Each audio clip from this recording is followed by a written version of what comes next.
میری ہی طرف متوجہ ہے، میں اپنے رب سے بات کر رہا ہوں، میں اپنے رب سے مخاطب ہوں، یہ پورا شعور آ جائے. سبحان اللہ. ہماری نمازوں کا کیا حال؟ ہم میں سے بہت سے لوگوں کی حالت کیا ہوتی ہے نماز میں جب کھڑے ہوتے ہیں؟ ان کا اللہ سے کوئی کنیکشن ہے اس کا کوئی تصور، کوئی شعور ہی نہیں ہوتا. اللہ اکبر. پہلا درس اگر آپ کے ذہن میں ہے، تھوڑا سا اس کو لنک بھیجا گیا، ہر ہفتہ بھیجا جا رہا ہے نا تمام دروس کے لنک، سن لیں ایک مرتبہ، ذرا فاسٹ کر کے بھی سن سکتے ہیں یوٹیوب میں نا. فہم، نماز کو سمجھ کر ادا کر، یہ بات کہی گئی نا. ذرا اب ایک نقطے پر غور کریں آپ، یہ خشوع آپ کے اندر کیسے آئے گا؟ مخاطبت کا احساس، اس کے فیلنگز آپ کے اندر ہونا چاہیے. بات لمبی ہو جائے گی لیکن میں ایک چھوٹی سی مثال دے کر بات آگے بڑھتا ہوں. اور میں بار بار کہہ رہا ہوں، ہماری کم عقلی یا عقل کے اوپر سے پردے ہٹ جائیں، ہماری کم علمی دور ہو، یہ علم اچھی طرح سمجھ میں آئے، اس کے لیے یہ مثالیں، نعوذ باللہ استغفر اللہ، اللہ کے لیے نہیں ہے، وللہ المثل الاعلی، سبحانہ منزہ من کل عیب. کیا مثال؟ آپ اپنے کسی اہم عہدیدار کے سامنے کچھ بات کرنے کے لیے پہنچے، اب وہ آپ کی بات کو سننے کے لیے کھڑا بھی ہے. آپ اس کے سامنے کھڑے ہو کر وہ باتیں کرتے جا رہے ہیں لیکن کہیں اور دیکھ رہے ہیں، کچھ اور کر رہے ہیں، ایک تھپڑ وہ لگائے گا، ہے نا؟ تو مجھ سے بات کر رہا ہے، مجھے کچھ سنا رہا ہے یا کیا کر رہا ہے؟ کون سے خیالات میں ہے؟ کدھر دیکھ رہا ہے؟ وہ کیا حرکتیں کر رہا ہے؟ سمجھ میں آئی بات تھوڑی سی؟ یہ ایک چھوٹی سی مثال تھی. اس طرح کی مثالوں پر آپ غور کریں. دنیا کے اندر ہم نماز جیسی ایک عظیم عبادت کا تصور پہلے کر لیں، اور یہ عبادت کس کی کر رہے ہیں؟ اللہ عز و جل کی. اللہ عز و جل کی حقیقت کو ہم پوری طرح سے اس کی ذات کا نہیں جان سکتے، لیکن اس کے اسماء و صفات کا تصور لے آ کر حیبت، محبت، امید وغیرہ کے جو سبق سن چکے ہیں اس سے پہلے، ان کو ذرا ذہن میں لے آئیں، اس کی خوبصورتی کو اپنے ذہن میں لے آئیں، اس کی نعمتوں اور احسانات وغیرہ، اس کے فضل و انعام و اکرام وغیرہ کو اپنے ذہن میں لے آئیں. اللہ کے رسول صلی اللہ علیہ وسلم نماز کے حوالے سے یہ جو لفظ ابھی آپ سنے ہیں، اذا قام، ان احدکم اذا قام فی صلاته، جب تم میں سے کوئی اپنی نماز میں کھڑا ہوتا ہے، فانه یناجی ربہ، وہ اپنے رب سے مخاطب ہوتا ہے. کیسے مخاطب ہوتا ہے؟ نماز میں جو صورتیں ہم پڑھتے ہیں، نماز میں جو دعائیں ہم پڑھتے ہیں، وہ ٹاکنگ ٹو تھرڈ پرسن جیسی باتیں نہیں ہیں کہ ہم کسی کے سامنے کسی کے بارے میں کچھ بھی بکلیتے چلے جا رہے ہیں، نعوذ باللہ استغفر اللہ. ایسا نہیں ہے، بلکہ ہم ڈائریکٹ مخاطب ہیں. مثال کے طور پر اللہ اکبر کہتے ہیں، کون کی بڑا کتے حیدرآبادی اسٹائل میں بولتے ہیں نا، ایسا ہے کیا؟ نعوذ باللہ استغفر اللہ، ہرگز نہیں. ہم اللہ کا نام لے کر اس کی بڑائی کو، اس کی کبریائی کو، اس کی عظمت کو بیان کر رہے ہیں. اسی وقت میں ہمارے اندر کیا کیفیت ہونی چاہیے؟ پھر اس کے بعد کے دعا پر کے الفاظ پر غور کریں جو صحیح مسلم شریف میں بھی آئے ہیں اور ابو داؤد کے بھی الفاظ ہیں. سبحانک، نہ خطاب اللہ سے ڈائریکٹ،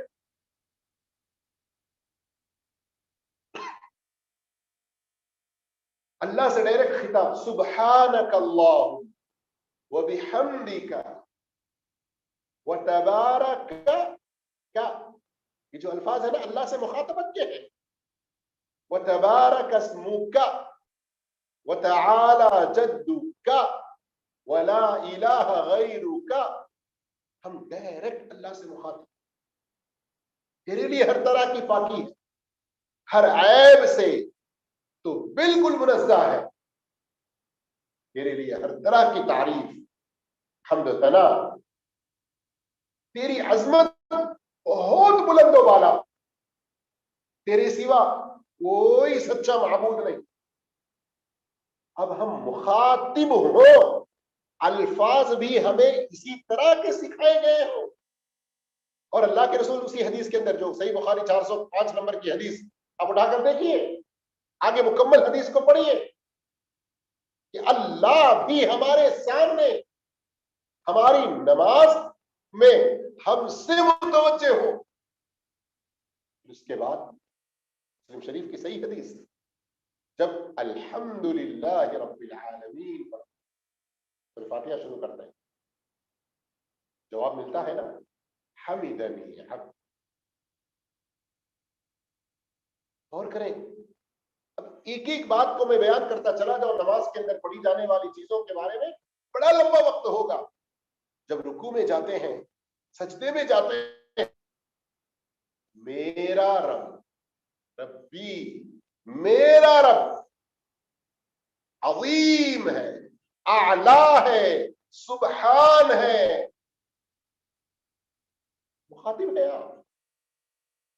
یہ مخاطبت کا تصور، یہ فیلنگ، یہ احساس جس قدر زیادہ ہمارے اندر ہوگا، اسی قدر زیادہ نماز میں اپنا دل جمع رہے گا۔ اسی لیے آپ دیکھیں، شروع نماز سے لے کر نماز کے ختم ہونے تک اگر آپ غور کریں، تشہد میں کیا پڑھتے ہیں؟ التحیات للہ والصلوات والطیبات، کیا ہے یہ؟ مالی عبادتیں، بدنی عبادتیں، ہر طرح کی جسمانی عبادتیں، ساری کی ساری، زبانی، مالی، بدنی، سب میرے لیے ہے اللہ۔ اور جو دعا تشہد میں پڑھنے کے لیے سکھائی گئی، اس کے اندر بھی مخاطبت دیکھیں آپ، اس طرح کا انداز خطاب ہے، اللہم انی ظلمت نفسی ظلما کثیرا، اے اللہ میں نے اپنے اوپر بہت سارے ظلم، ولا یغفر الذنوب، کیا ہے، الا انت، اے اللہ تو ہی میرے گناہوں کو بخشنے والا۔ اور کریں، خطاب ڈائریکٹ اللہ سے ہم مخاطب ہیں۔ ارے کون کی کرتا کرتے نا، ذرا ان سے ہماری مغفرت کرا ڈالو نا، ان سے بخشوا لو نا۔ اب بات پھر دوسری طرف چلی جائے گی، جو کچھ ہم لوگ شرک کے راستوں میں چلے جاتے ہیں، وسیلے کے حرام طریقوں میں چلے جاتے ہیں۔ نماز کے اندر خشوع آنے کا کیا بہترین طریقہ ہے، کیا ہے؟ نماز میں جو کچھ ہم پڑھ رہے ہیں سمجھ کر پڑھیں، پورے فیلنگز کے ساتھ پڑھیں۔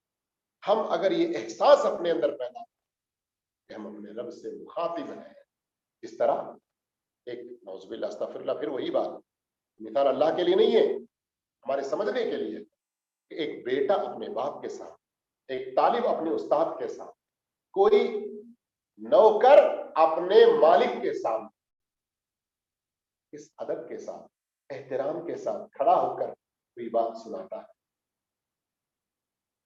جبکہ ان کے درمیان کا جو تعلق اور بندہ اور اللہ کا تعلق، اور وہ بھی نماز کی حالت میں، کوئی مثال جمتی ہی نہیں، کوئی اس کا لیول ہی نہیں، بس سمجھانے کے لیے۔ جب یہ ہم اپنے اندر پیدا کریں گے، یقیناً ہماری نمازوں میں بہت بڑی تبدیلی آئے، بہت بڑی تبدیلی آئے۔ اللہ سے ہم گڑ گڑا کر اس خشوع کا بھی سوال کریں، اللہ سے ہم گڑ گڑا کر نمازیں ہماری اللہ کی پسند کے مطابق ہوں، اس کے لیے بھی ہم سوال کریں۔ اور جب ہم نماز کے اختتام پر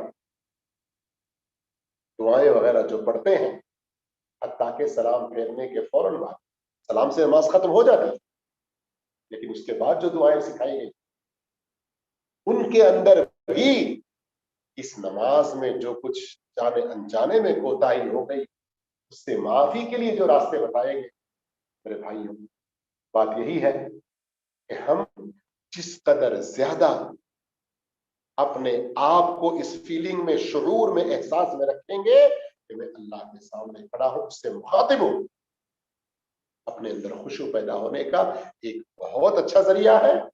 اور بھی انشاءاللہ اس سلسلے کی کئی باتیں اگلے درسوں میں سننے سمجھنے کریں گے. اللہ عز و جل سے دعا ہے اللہ تعالی ہم تمام کو پکا نمازی بنا دے. اللہ تعالی ہم تمام کو دین پر اچھی طرح قائم رکھے، نمازوں میں صحیح لذت اور لطف حاصل کرنے کی توفیق عطا فرمائے. آمین وآخر دعوانا الحمدللہ رب العالمین. السلام علیکم ورحمۃ اللہ.